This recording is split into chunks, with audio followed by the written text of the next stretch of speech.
Assalomu alaykum, Tursunova Xulkarxon YouTube kanali kuzatuvchilari. Bugun bizani asablarimizni tekshiruvchi mehmonimiz, ya'ni Valixo'jayev Tohirxo'ja Rustam Xadjayev.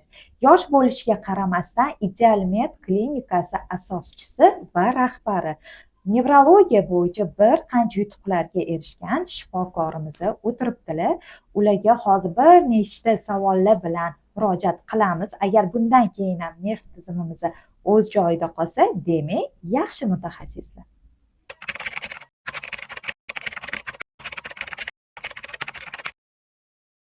O'zingizni tanishtirsangiz, bu nevrologiya sohasiga kirib kelishingizga kimdir yoki nimadir yoki qandaydir voqea sababchi bo'lganmi? Avvalambor assalomu alaykum. Men nevropatolog Valixo'jayev Tohirxo'ja Rustam Xodjayevich bo'laman. Nevrologiyaga kirib kelishimga bu o'zi odatda kutilmaydigan holatlardan biri bo'lgan.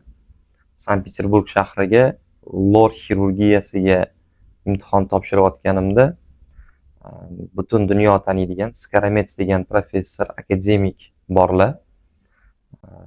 O'sha inson sababchi bo'lganlar. Ya'ni 2 minutlik suhbatimiz davomida meni lor mutaxassisligidan nevrologiya mutaxassisligiga o'tishimga juda ham katta turtki berganlar. Mana olimlarning aytishi bo'yicha bizning miyamiz super kompyuterdan ham kuchliroq deyshadi. Sizningcha bizning miyamiz kompyuterdan kuchlimi? Albatta, inson miyasi bir qancha kompyuterlarni jamlaganda ham ulardan kuchli hisoblanadi. Negaki kompyuterlar inson tomonidan yaratilgan bo'lib, ularni xotirasi, ularni ishlash prinsipi belgilangan va ko'rsatilgan. Undan tashqariga chiqa olmaydi. Inson miyasini chegarasi yo'q. Uni ishlash funksiyasini chegarasi yo'q. U qancha xotiralarga boy bo'lmasin, yana yangi yacheykalar turadi. Zapasda turadi. Zaxirasi bo'ladi. Shu tomondan men o'ylayman, inson miyasi juda ham Alloh tomonidan yaratilgan kashfiyot desa ham bo'ladi. Xo'p, miyamiz kompyuterdan ham kuchliligini bilib oldik. Endi sekin uyquga o'tamiz. Menga ko'pchilik savol beradi. Mana o'zi normada necha soat uxlash kerak? Men 4 soat uxlayman, mana shuni o'zi menga yetarli bo'ladi deydi. Siz bunga qanaqa qaraysiz? Uyqu bu juda dolzarb muammo. Hozirgi kunda juda ham bizga kelayotgan bemorlarning asosiy shikoyati uyqu bilan bog'liq. Uyqu o'rtacha 7-8 soat davom etsa normal holat hisoblanadi. 7-8 soatdan kam uyqu bosh miyadagi narusheniylarni, ya'ni bosh miyadagi o'zgarishlarni keltirib chiqaradi. Bu уже birinchi o'rinda stressga olib keladi. Insonda vahma, ya'ni biz meditsinskiy tilda panический ataka deymiz. Shularni keltirib chiqaradi. Inson vaqtida uxlamagan hisobiga endokrin bezlari, ya'ni gormonal narusheniya deydi, kelib chiqadi. Inson kechki soat 10 dan 2 gacha uxlagan bo'lishi kerak. Nimagaki soat 10 dan 2 gacha melatonin, serotonin degan gormonlar bor. Bittasi uyqu gormoni, bittasi quvonch gormoni, ya'ni gormon shaystiya deb ataladi. Bu gormonlar o'z vaqtida ishlab chiqarilmasa, inson organizmida gormonal narusheniya kelib chiqadi. Bu gormonlar bizga kun davomida asabiyligimizni, kayfiyatimiz a'lo darajada bo'lishini yoki ko'chada ko'ramiz, har xil mashinalarda bir-biriga signal chalgan, baqir-chaqir, urush, janjal. Bu insonlar o'z vaqtida uxlamaganligi hisobiga shu gormonlar yetishmaydi. Shuni aytmoqchi edim, balki hozir hammani bir-biriga bo'lgan munosabatini yomonlashishiga ham shu sababchidir. Chunki ko'pchilik, ayniqsa yoshlarimiz, hozir bilasiz, gadjetlar rivojlangan. Gadjetlar rivojlanganligi sababli ham ular sun'iy uyqusizlik keltirib chiqarishyapti-da, to'g'rimi? Sizlarga ham menimcha bu borada, mana ayniqsa подростковый возрастdagi ko'p ota-onalardan shikoyat shu bo'ladi. Shu bilan murojaat qilishsa kerak, to'g'rimi? Albatta, bizga bolalardan ham shikoyatlar kelib tushadi. Hozirgi vaqtda 2 yoshli, 3 yoshli, hattoki 4 yoshli bolalarda so'z boyligi yo'qligi, 2-3 ta so'zdan boshqa hech qanaqa so'z bilmasligi bo'yicha shikoyat qilib kelishadi. Ba'zi bir shifokorlarga borishganligida autizm kasalligini ham qo'yishadi.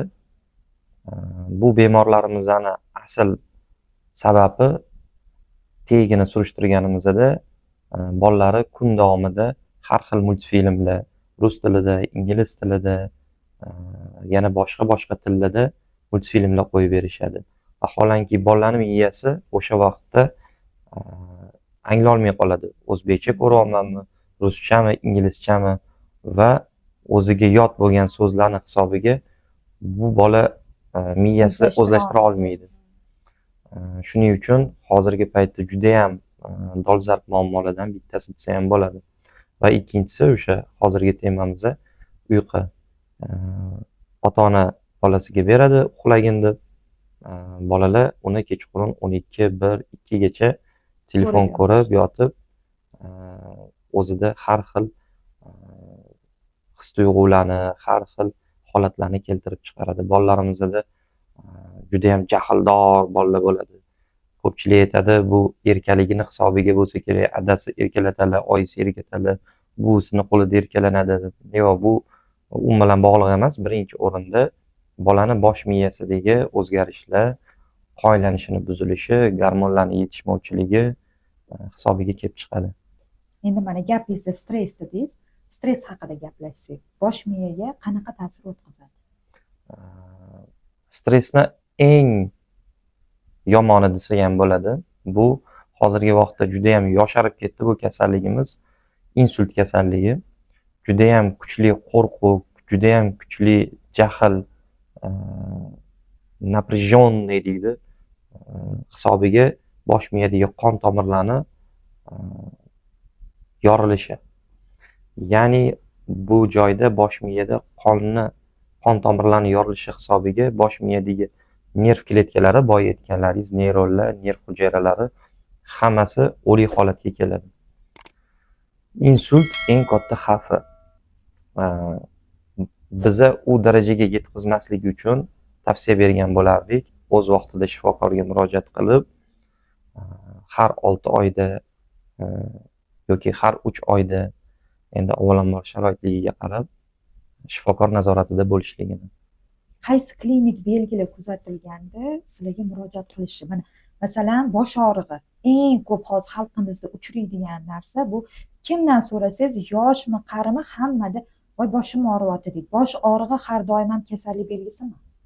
Yo'q, bosh og'rig'i hozirgi paytda juda ham ko'p bemorlar kelishadi. Boshim og'riyapti, cherepnoyim oshdi, cherepnoyim bo'lsa kerak deb kelishadi. Kelgan bemorlarning 90% cherepnoyim deb keladi. Lekin biza o'sha bu narsaga ahamiyat qaratmaydigan bo'lib qolganmiz. Nimagaki, birinchi o'rinda MRT tekshiruvini tavsiya qilamiz kelgan bemorlarga. Ya'ni MRT tekshiruvi bizaga bosh miyadagi har xil o'zgarishlar bor yo'qligini, onkologik proseslar bor yo'qligini, bosh miyadagi kista, bosh miyadagi atrofiyalar, ya'ni bosh miya hujayrasini qurishi, shu kabi belgilarni birinchi o'rinda исключить qilib olishimiz kerak. Bu holatlar hammasi inkor etilgandan keyin, undan keyin cherepnoy haqida o'ylasak bo'ladi. Bosh og'rig'i har doim ham faqat jahllik hisobiga yokida insonni ishdan keyingi charchog'i hisobiga bo'vermaydi. Bu birinchi o'rinda biza u insonni hayot tarzini o'rganamiz. Hayot tarzida uyida qanaqa muhitdan kelib chiqqan holatda, uni qayoqda ishlashi, shofyor bo'lishi mumkin, yokida o'qituvchi bo'lishi mumkin, yokida hozir juda ham ko'p studentlar bizaga bosh og'rig'i bilan shikoyat qilishyapti. Hammasi ko'proq bo'yin sohasidagi muammolarning hisobiga kelib chiqyapti.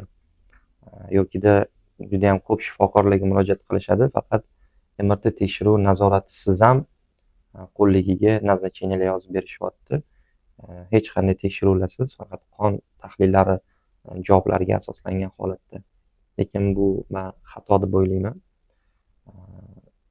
insonni birinchi o'rinda biz uni hayot tarzidan qidirishimiz kerak. Onamizni qornidan tushganimizdan biza bosh og'rig'i bilan tug'ilmaganmiz-ku.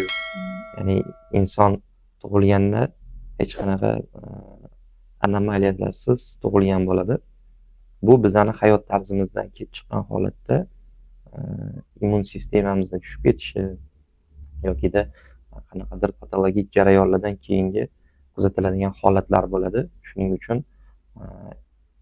simptomatik lecheniya qilgandan ko'ra asl sababini topgan yaxshi deb o'ylayman. Bosh og'rig'ini eng oddiy turlari bu inson organizmida kislorodni yetishmovchiligi hisobiga ham bo'ladi. Yokida kamqonlikda ham bosh og'rig'lar bo'lib turadi. Bularning turi juda ham ko'p. Birinchi o'rinda uy sharoitida xonani doimiy ravishda shamollatgan holatda, uyqu ratsionimizni yaxshilagan, pitaniyamizni yaxshilagan holatda uy sharoitida davolab ko'ramiz. Agar bular yordam bermasa, nevropatologga murojaat qilishimiz kerak bo'ladi.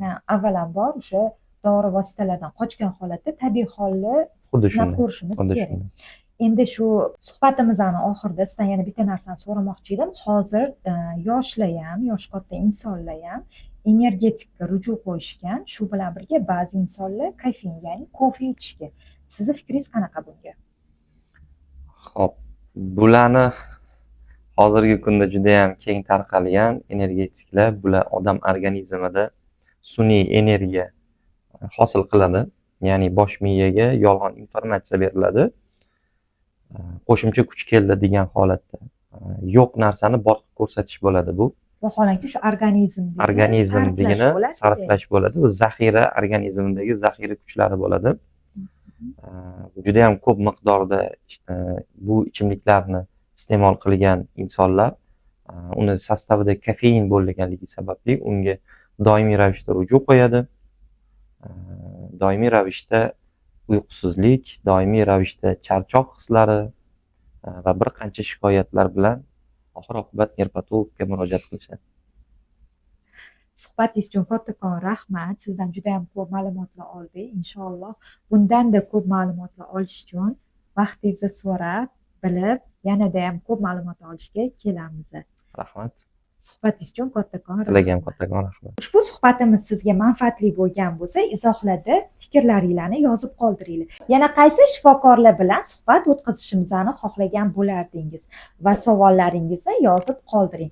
Aynan keyingi ko'rsatuvda siz xohlagan shifokor bilan suhbat o'tkazamiz.